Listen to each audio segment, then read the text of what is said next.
Hello बच्चों, let's see the question. कह रहा है कि the amount of energy released when 1 mole of A ionic solid is formed by packing of gaseous ions. देखिए बेटा, जो एनर्जी रिलीज होती है जब 1 मोल ऑफ आयनिक सॉलिड बनता है, मान लीजिए Na पॉजिटिव है बेटा, ठीक है, और Cl नेगेटिव है कुछ, है ना।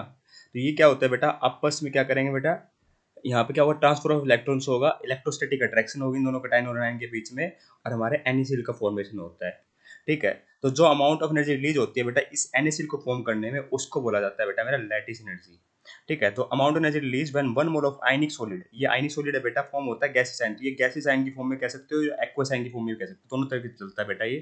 ठीक है, और ये क्या होता है बेटा मेरा, इसको कहलाते हैं लैटिस एनर्जी। तो लैटिस एनर्जी को इस तरीके से डिफाइन भी किया जा सकता है कि the amount of energy release when 1 mole of crystal lattice is formed, है ना। या फिर आप कह सकते हो ionic solid is formed by packing of gaseous ion. तो option number third perfectly correct है। लैटिस एनर्जी की बिल्कुल करेक्ट डेफिनेशन दे रखी है बेटा।